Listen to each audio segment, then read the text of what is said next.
বর্তমানে ওয়াজ চলতেছে বিভিন্ন ব্র্যান্ডের উপরে। ব্র্যান্ড চেনেন তো? ব্যবসা হয় গ্রুপের উপরে, আকিজ গ্রুপ, বসুন্ধরা গ্রুপ। কারণ একা একজন এরকম বড় টাকার মালিক হইয়া একটা ইন্ডাস্ট্রি বানানো কঠিন। যা 2-5 কোটি টাকা হয়েছে ওই নিয়ে একটা গ্রুপের সাথে যোগ দেয়, শেষে সে গ্রুপের সাথে বড় ব্যবসা হয়। এই যে পরিবহন দেন না, পরিবহন গ্রুপ, কমফোর্ট গ্রুপ, তারপরে আরো কি কি গ্রুপ আছে যত, গ্রিন লাইন, লাইন ওখানে হলো লাইন, পরিবহনে হলো লাইন। এই লাইনই যোগ দিয়ে দিতে হবে। আমাদের করিম গ্রুপ, এই আপনাদের করিম গ্রুপে আমাদের টুঙ্গিপাড়া এক্সপ্রেস বহুত গাড়ি, এক একজন 2-5টা পরিবহন কেনে। এই 5টা পরিবহন দিতে একটা লাইন কেনা যায় না, ওই গ্রুপের সাথে যোগ দেয়, তার সাথে চলে যায়। এর নাম হলো গ্রুপ ব্যবসা। আর কি ব্যবসা? গ্রুপ ব্যবসা। বর্তমানে উলামায়ে কেরাম মাঠে আসতেছে গ্রুপ ব্যবসা নিয়ে, গ্রুপ ব্যবসা নিয়ে। এক একজনে এক এক গ্রুপের সাথে সংযুক্ত হইয়া সেই ডিজাইনে, সেই কণ্ঠে, সেই চুরে ওয়াজ করতে পারলি মার্কেট পাওয়া যাবে। সে বয়স আমার নাই। আব্দুল গফফার সাহেবের গ্রুপ নাই, আব্দুল কাইম সাহেবের গ্রুপ নাই, লিয়াকত আলী সাহেবের গ্রুপ নাই, আমারও গ্রুপ নাই। আমাদের কায়দায় আমরা বয়ান করি। কণ্ঠ নাচাতে যাইয়া দুটো ভালো কথা মানুষকে বলবে, এই কণ্ঠ ঠিক রাখতে যে কি যে পায় তাই তার হুঁশ নাই যে আমি কি করছি। ঘুরিয়ে ঘুরিয়ে খালি সুরটা ঠিক থাকে নাকি, ব্র্যান্ডের থেকে সরিয়ে না যায়, ব্র্যান্ড ঠিক রাখতে। ফালতু বাদ দেন, উম্মতকে কিছু বলার চেষ্টা করতে হবে। উম্মতকে কিছু, আমার সুরের দরকার নাই, আমার কিছুর দরকার নাই। আমি যা বুঝছি উম্মতকে সেই কথাগুলো বুঝানোর ফিকির, এইটা হবে বক্তাদের দায়িত্ব। আপনারা কি আমার কথাগুলো বুঝছেন? আব্দুল কাইম সাহেবের এলেমের সামনে আমি মক্তবের পোলা পানো না, সেই মানুষটা আপনাদেরকে পড়াইছে। আল্লাহ পাক তার বয়ান থেকে আমাদের নূর হাসিল করা তৌফিক দান করে বলেন। আমি যে কথাগুলো বলছি এই কথাগুলোকে বাড়ি নিয়ে যাবে ইনশাআল্লাহ, যাবে। আল্লাহ পাক রব্বুল আলামিন বলেন, নাসির তুমি যেভাবে একেবারে খ্যাকম্যাক করে ধরছো আজকে, আমার বান্দারা তো ভয়তে পরাণ খাউলে গেছে, এরা তো দুর্বল হয়ে গেছে, একটু সাহস দাও। এবার আল্লাহ পাক বলেন, ইনতাজতানিবু কাবাইরা মা তুনহাউনা আনহু। আমার দিক বড় মজা।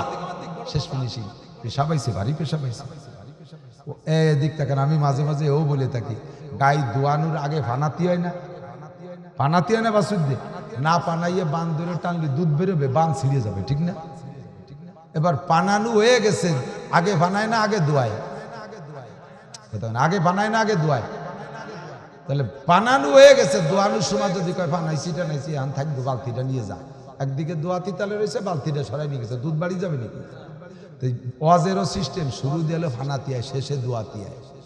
এতক্ষণ বানাইছি এখন দোয়াবো, সেই সময় বালতি নিয়ে বাড়ি যায়, সব দুধ বাড়ি যাবে না। বসতে হবে হলো দোয়াইয়ে বালতি ভরে দেবো, 2-3 মিনিটের মধ্যে শেষ হয়ে যাবে ইনশাআল্লাহ। আমার দিক থেকে ইনতাজতানিবু কাবায়ের, আল্লাহ কয় কবিরা গুনাহগুলো যদি তুমি ছেড়ে দিতে পারো, নুকাফির আনকুম সাইয়্যাতিকুম, তোমার জীবনের সমস্ত সগীরা গুনাহ আমি আল্লাহ তাআলা বিনা তওবায় মাফ করে দেব। হয়ে গেছে না? বালতি ভরে গেছে না? যদি তুমি কবিরা গুনাহ ছাড়তে পারো, তাহলে তোমার সব সগীরা গুনাহ মাফ করে দেব, সব সগীরা গুনাহ। সিস্টেম কি? আল্লাহ পাক বলেন, আকিমিস সালাতা তারাফাইন নাহারি ওয়া যুলাফাম মিনাল লাইল ইন্নাল হাসানাতি ইউযহিবুনাস সাইয়্যাত যালিকা যিকরা লিয-যাকিরিন। দিনে রাতে কয় ওয়াক্ত নামাজ? জোর হলো না, সবাই বলতে হবে কয় ওয়াক্ত?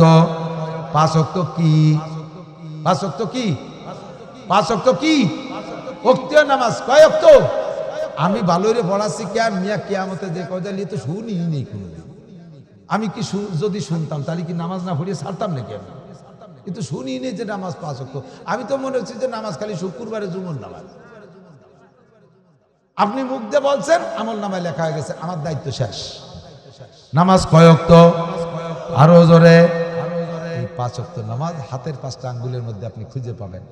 এই হাতের 5টা আঙ্গুলের ফাঁকার সেটিংও যেমন 5 ওয়াক্ত নামাজের ফাঁকার সেটিংও, এডে ফজর, এডে জোহর মাঝারি ফাঁকা, আসর মাগরিব ঈশা ছোট ছোট ফাঁকা। এইটা যদি ঈশা আর এইটা যদি ফজর হয়, তাহলে সারা রাতের একটা লম্বা ফাঁকা, ঠিক না? হাতের 5টা আঙ্গুলের মাঝখানে ফাঁকাগুলো যেমন 5 ওয়াক্ত নামাজের মাঝখানে ফাঁকাও, এই 5 ওয়াক্ত নামাজের ফাঁকার মাঝখানে 2 ওয়াক্তের, প্রত্যেক 2 ওয়াক্তের মাঝখানে যে গ্যাপ আছে, এই গ্যাপে যত সগীরা গুনাহ হবে 5 ওয়াক্ত নামাজ পড়লে সব সগীরা গুনাহ মাফ। শর্ত হলো কবিরা গুনাহ করতে পারবেন না, কবিরা গুনাহ করা যাবে না। আল্লাহ পাক রব্বুল আলামিন এর ওসিলায় আপনার সমস্ত গুনাহ মাফ করে দেবে, আপনাকে কিয়া 5টা পুরস্কার দেবে।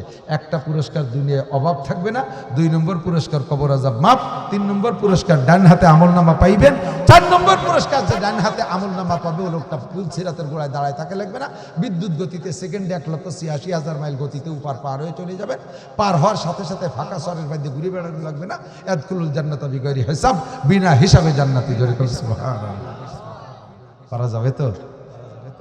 এই সব আমলগুলো মরার পরে না আগে? কথা কয় না। মরার সময় যায় নামাজ নিয়ে গেলি পরে ওদিন তো মুসলিম কবরে থাকবো, ওই নিয়ে বসে বসে পড়বো, দুনিয়া একটু কাম কাজ করে যাই, আমি তো নামাজ পড়ার সময় পাচ্ছি না, এরকম নাকি? আমাকে বাড়ির পাশে একটা হিন্দু আছে, নাইদু ওর নাম, এই নাইদু মরে গেছে, মরার সময় নাইদু ওর পরিবারের ওসিয়াত করে গেছে, আমি তো জীবন ভরি মুসলমানকে সাথে চলাফেরা করছি, এই আমার ওই পোড়া টোড়া দিস না, তোরা মাটি দিস মিয়াগে কায়দায়, ওরা সেই কায়দায় কবর খুঁজে মাটি দিছে। তো নাইদুর দুটিয়ে স্বভাব ছিল, একটা হলো বিড়ি খাতো জন্মের খা, এই জন্য 2 প্যাকেট বিড়ি আর একটা ম্যাচ দিয়ে দিছে কবরে। আর নাইদু ফাঁক পালি তাস খেলতো, এই জন্য 2 বান্ডিল তাস দিয়ে দিছে, যে এতদিন বসে কি একটু তাস টাস খেলবে, তাই নাকি? আর 1 টাকা চাইলে না পয়সা দিয়ে দিয়েছে যে খেয়া পারে এটারে কোনো জায়গায় লাগতে পারে, এর কোনোটা কি কবরে কাজে লাগবে? লাগবে? কিচ্ছু লাগবে না। এই যা মাতাল ইনসান ইনকাতানহু আমালুহু, সব আমল বন্ধ, নামাজ বন্ধ, রোজা বন্ধ, হজ বন্ধ, যাকাত বন্ধ, ফরজ বন্ধ, ওয়াজিব বন্ধ, গান বন্ধ, জারি বন্ধ, যাত্রা বন্ধ, মদ বন্ধ, গাঁজা বন্ধ, ইয়াবা বন্ধ, ফেন্সিডিল বন্ধ, সব বন্ধ, ভালো বন্ধ, মন্দ বন্ধ, সব বন্ধ। কবরে কিচ্ছু চলবে না, কবরে চলবে শুধু ব্যবহার। এই যা কামাই করে যাবেন ওইটা খরচ করা শুরু হলো কবরের থেকে। এখন যা কামাই করছি তাতে লম্বা টাইম আখেরাতে কতদিন চলবে না চলবে তা তো জানি না। এই জন্য মরার আগে একটা স্থায়ী আয়ের সোর্স খুলে রেখে যেতে হয়, একটা স্থায়ী আয়ের সোর্স খুলে রেখে যেতে হয়, কতক্ষণ। আর আল্লাহর রহমতে সালতা নগরকান্দার মানুষ এত হুঁশিয়ার, যখন এই কথা শুনছে তখন টের পাইছে যে এখনই মনে হয় কালেকশন হবে, তার আগেই আল্লাহর রাস্তা চলে যা ভালো। যারা গাজা কি কয় ফিলিস্তিন আর গাজার বাইতুল মুকাদ্দাসের পক্ষে, ফিলিস্তিন গাজার মুসলমান আর বাইতুল মুকাদ্দাসের পক্ষে, তারা বসে থাকবেন। যারা নেতানিয়াহু, জো বাইডেন আর ইহুদিদের দলে, তারা আস্তে আস্তে চলে যাবেন। আমি ডাকে দেখা দেবো যে আমাদের মধ্যেও গাজা কি বলে ইসরায়েলের লোক আছে, শুধুমাত্র পেশাব আসলে 1 আঙ্গুল উঁচু করবেন, তারা জোর করে বসে থাকতে কব না। আমি বসবো যে আপনি এই মাদ্রাসায় 1000 টাকা দেবেন, আঙ্গুলি 1000, পায়খানা আসলে 2 আঙ্গুল 2000 টাকা, টাকা 2000 দিয়ে পায়খানা করি আপনি শুয়ে থাকেন, আপনার ডাইয়ে উঠবো না, আমার দরকার 1000 2000 টাকা। আল্লাহ হেফাজত করুক। তাহলে আমি দুনিয়া থেকে কামাই করে যাব, খরচ করব, কবরেতে শুরু হবে, কিন্তু যা কামাই করে গেছি এতে আমার আখেরাতের লম্বা টাইম কভার দেবে কি দেবে না জানি না। এই জন্য নবী কয় তুমি 3টে কাজ করে আসতে পারো। 1 নম্বরে সাদকাতিন জারিয়া, স্থায়ী একটা সদকায় জারিয়ার কাজ করে আসতে পারো, ওইটা দুনিয়ায় যতদিন চলবে কবরে বসে নেকি পাইতে থাকবা, কন্যা সুবহানাল্লাহ। 2 নম্বরে আও ইলমিন ইউনতাফাউ বিহি, 2 নম্বরে কোরআন হাদিসের সহিহ ইলম উম্মতের জন্য রেখে আসতে পারো। সদস্য হুজুর দেশে আসার কারণে আলেম উলামা আসা শুরু হয়েছে, তারপরে থেকে এই বাহিরদের হুজুররা হয়েছে, আমাদের দেশে হাজার হাজার আলেম উলামা হয়েছে। যত মানুষ আলেম হয়েছে সমস্ত মানুষ এলেম করে যে নাকি আমার সদস্য হুজুর তাই পাবে। আমরা মিস করবো না, আমাদেরটা আমরা পাবো, ওনাকে আল্লাহ তাআলা দিয়ে দেবে।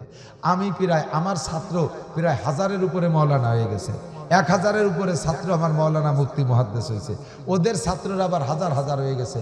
ওরা পড়ে যে নেকি পাবে আমার এখানে এসে জমা হবে, আমার এখান থেকে আবার পার্সেন্ট চলে যাবে তা আমার উস্তাদের, সেখান থেকে চলে যাবে তার উস্তাদের, যাইতে যাইতে সদস্যের পরে পাবে হুসাইন আহমদ মাদানী, তার উস্তাদ পাবে কি বলা হয় মাহমুদুল হাসান দেওবন্দি, তার উস্তাদ পাবে কি বলা হয় হযরত কাসেম নানুতুবি রহমাতুল্লাহ আলাইহি।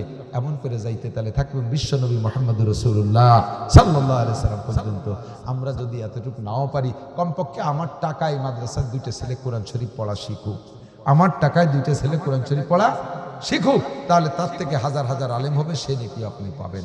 3 নম্বরে হলো আও ওয়ালাদিন সালিহিন ইয়াদউ লাহু, নেক সন্তান রেখে যাবেন কবরের কাছে যে রব্বির হামহুমা, যায় নামাজে বসে রব্বির হামহুমা পড়বে, সূরা ইখলাস আর ফাতিহা পড়ে বকশায় দেবে। আপনার সন্তানদের এই পড়াপড়ির নেকি আপনি কবরে পাইবেন।